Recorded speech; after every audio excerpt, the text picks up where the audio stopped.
আমাদের শরীরে sciatic nerve নামে একটি স্নায়ু রয়েছে, যা মেরুদণ্ডের কোমরের অংশ থেকে উৎপত্তি হয়ে উরুর মাংসের পেছন দিক দিয়ে পায়ের আঙ্গুল পর্যন্ত বিস্তৃত থাকে।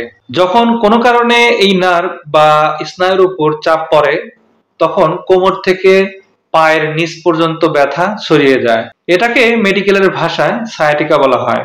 কোমর ব্যথায় আক্রান্ত 40% লোক সায়াটিকায় ভুগে থাকেন। এই রোগটি পুরুষ এবং মহিলা উভয়কে আক্রান্ত করতে পারে। কিছু নির্দিষ্ট স্বাস্থ্য সমস্যার কারণে পুরুষদের মধ্যে এর ঝুঁকি বেশি হতে পারে। সাধারণত 30 থেকে 50 বছর বয়সের মধ্যে রোগটি প্রথম ধরা পড়ে। এর কারণগুলোর মধ্যে 1 নম্বর হলো হার্নিয়েটেড ডিস্ক। মেরুদণ্ডের ডিস্কের মধ্যে থাকা জেলি জাতীয় পদার্থ বের হয়ে গিয়ে সায়াটিক নার্ভে চাপ দিতে পারে। 2 নম্বর কারণ হলো স্পাইনাল স্টেনোসিস। মেরুদণ্ডের নালীর সংকুচিত হওয়া, যা নার্ভের উপর চাপ সৃষ্টি করতে পারে। 3 নম্বর হলো পিরিফর্মিস সিনড্রোম। পিরিফর্মিস যে মাংসপেশি রয়েছে, সেটা সায়াটিক নার্ভের উপর চাপ দিতে পারে, বিশেষ করে যদি পেশিটি সংকুচিত হয়। 4 নম্বর হলো ইনজুরি অর ট্রমা। কোমর বা মেরুদণ্ডে আঘাত লাগলে সায়াটিক নার্ভে চাপ পড়তে পারে। 5 নম্বর হলো ডিজেনারেটিভ ডিস্ক ডিজিজ। বয়সজনিত কারণে ডিস্কের ক্ষয়, যা নার্ভের উপর চাপ ফেলতে পারে। 6 নম্বর হলো স্পন্ডাইলোলিস্থেসিস। মেরুদণ্ডের একটি হাড় অন্য একটি হাড়ের উপরে সরে গেলে সায়াটিক নার্ভে চাপ পড়তে পারে। 7 নম্বর হলো টিউমার অর ইনফেকশন। মেরুদণ্ডে টিউমার বা সংক্রমণও সায়াটিকার কারণ হতে পারে।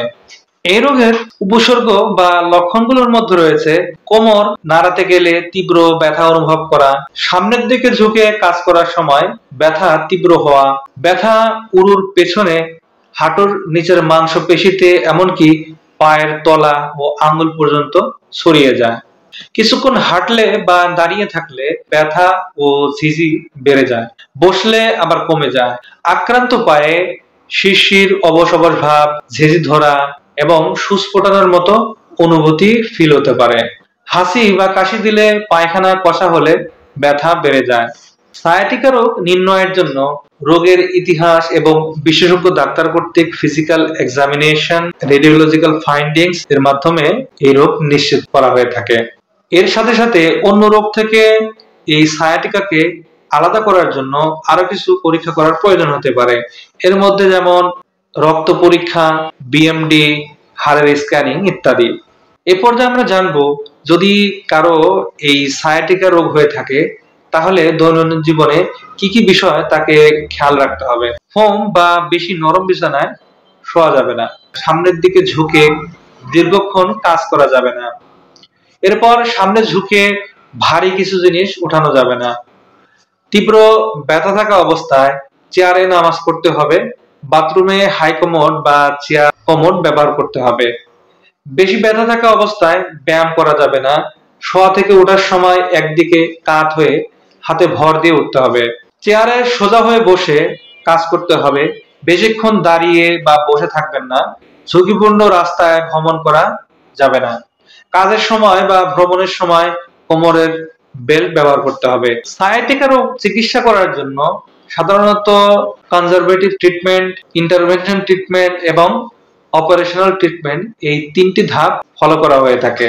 তো আসুন একটু এই বিষয়ে বিস্তারিত জেনে নেওয়া যায়। প্রাথমিক পর্যায়ে কনজারভেটিভ চিকিৎসার মধ্যে রয়েছে যেমন জীবনধারার পরিবর্তন, ফিজিওথেরাপি, ঔষধ ইত্যাদি। বয়স্কদের যেহেতু এই রোগ বেশি হয়ে থাকে, সেহেতু ওষুধের ব্যবহার যত কম করা যায় ততটাই ভালো। কোমরের পেশির কার্যকারিতা বাড়ানোর জন্য নির্দিষ্ট ব্যায়ামগুলো দৈনন্দিন আপনাকে রুটিন ওয়াইজ ফলো করতে হবে। আজকের ভিডিওতে আমি আপনাদের জন্য কিছু সহজ এবং কার্যকরী ব্যায়াম দেখাবো, যা সায়াটিকার ব্যথা কমাতে সাহায্য করবে। তো ধীরে ধীরে এই ব্যায়ামগুলো দেখতে থাকুন এবং অবশ্যই আপনারা আমার দেখানো যে নিয়ম, সেগুলো ফলো করেই বাসাতে এই ব্যায়ামগুলো করবেন। 1 নম্বরের ব্যায়াম হলো সিটেড গ্লুট স্ট্রেচ, অর্থাৎ বসা অবস্থায় যে গ্লুটিয়াল মাসল রয়েছে, সেটা কিভাবে স্ট্রেচিং করবেন সেটা এখন আমি দেখাবো। এই ব্যায়ামটি করার জন্য প্রথমে ফ্লোরে বা চেয়ারে বসতে হবে এবং পা দুটো সোজা করে সামনের দিকে রাখতে হবে। এরপর যেই সাইডের গ্লুটিয়াল মাসেলকে আপনি স্ট্রেস করবেন সেই সাইডের পাটা ভাঁজ করে অন্য পায়ের হাঁটুর উপরে রাখতে হবে। এরপর ধীরে ধীরে সামনের দিকে ঝুঁকতে হবে এবং শেষ অবধি যাওয়ার পরে 15 থেকে 30 সেকেন্ড পর্যন্ত এভাবে ধরে রাখতে হবে। এভাবে একদিকে হয়ে গেলে আবার অপোজিট সাইডে এভাবে রিপিট করতে হবে। এরপরে 2 নম্বর ব্যায়াম হলো সিটিং স্পাইনাল স্ট্রেচ। এই ব্যায়ামটি করার জন্য প্রথমে আপনাকে ফ্লোরে বসে 2 পা মেলে দিতে হবে। এরপর যেই পায়ের গ্লুটিয়াল মাসেলকে স্ট্রেচ করবেন সেই পাকে অপোজিট হাঁটুর বরাবর গোড়ালিটা রাখবেন। এরপর ধীরে ধীরে আপনার অপোজিট দিকে এভাবে টার্ন করবেন। তো এইভাবে যখন শেষ অবধি আসবেন তখন 30 সেকেন্ড পর্যন্ত ধরে রাখবেন। এইভাবে আপনার 30 সেকেন্ড হয়ে গেলে 3 বার রিপিট করবেন, দেন অপোজিট সাইডে আবার এই ব্যায়ামটা করতে পারেন। এরপরে 3 নাম্বার এক্সারসাইজ হলো বেসিক সিটেড স্ট্রেচ। আপনি এই স্ট্রেচটি শুরু করবেন একটি চেয়ারে বসে। আপনার যে যন্ত্রণাদায়ক পা রয়েছে সেটা অন্য পায়ের হাঁটুর উপর রাখতে হবে। এরপর বুকের সাথে সামনের ঝুঁকতে হবে এবং চেষ্টা করতে হবে আপনার মেরুদণ্ডকে সোজা রাখতে। যতক্ষণ পর্যন্ত যন্ত্রণার সৃষ্টি না করে ততক্ষণ একটু বেশি ঝুঁকতে চেষ্টা করতে হবে। যদি কোনো ব্যথা অনুভব করেন তবে সেখানে থামতে হবে। এই অবস্থায় 30 সেকেন্ড ধরে রাখতে হবে এবং অন্য পায়ের সাথে ব্যায়ামটি পুনরায় আবার করতে হবে। 4 নাম্বার হলো ফিগার 4 স্ট্রেচ। এই ব্যায়ামটি করার জন্য প্রথমে আপনাকে চিত হয়ে শুয়ে 2 হাঁটু ভাঁজ করতে হবে।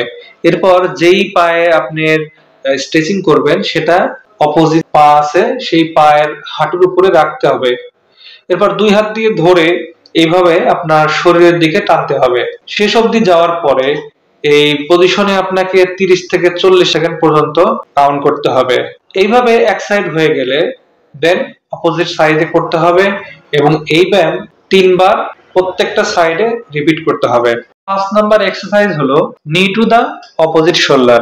এই ব্যায়ামটি করার জন্য প্রথমে আপনাকে চিত হয়ে শুয়ে ধীরে ধীরে যেই সাইডে আপনি স্ট্রেচ করতে চান সেই পাটা আপনার অপোজিট যে শোল্ডার আছে সেই বরাবর নিয়ে যেতে হবে এবং ওখানে যাওয়ার পরে আপনাকে 30 সেকেন্ড পর্যন্ত এভাবে ধরে রাখতে হবে। এক পা হয়ে গেলে দেন অপোজিট পায়ে একইভাবে একই পদ্ধতি ফলো করে আপনাকে করতে হবে এবং 3 বার করে প্রত্যেকটা সাইডে এটা রিপিট করতে হবে। পরে 6 নাম্বার হলো স্ট্যান্ডিং হ্যামস্ট্রিং স্ট্রেচ। এই ব্যায়ামটি করার জন্য প্রথমে আপনাকে দাঁড়িয়ে সামনে একটি চেয়ার বা টুল রাখতে হবে এবং যেই সাইডে আপনি স্ট্রেচ করতে চান সেই সাইডের পায়ের গোড়ালি ওই চেয়ার বা টুলের উপর রাখতে হবে। এরপর ধীরে ধীরে সামনের দিকে ঝুঁকে পায়ের গোড়ালির দিকে প্রেসার দিতে হবে।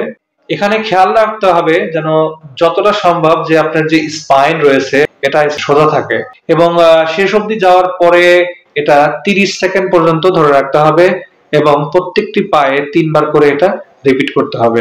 এরপরে 7 নাম্বার এক্সারসাইজটি হলো স্ট্যান্ডিং পিরিফর্মিস স্ট্রেচ। এই এক্সারসাইজটি করার জন্য প্রথমে আপনাকে দাঁড়িয়ে ধীরে ধীরে যেই সাইডে আপনি স্ট্রেচ করতে চান সেই সাইডের পা অপোজিট সাইডের যে হাঁটু রয়েছে সেখানে তার গোড়ালি রাখতে হবে।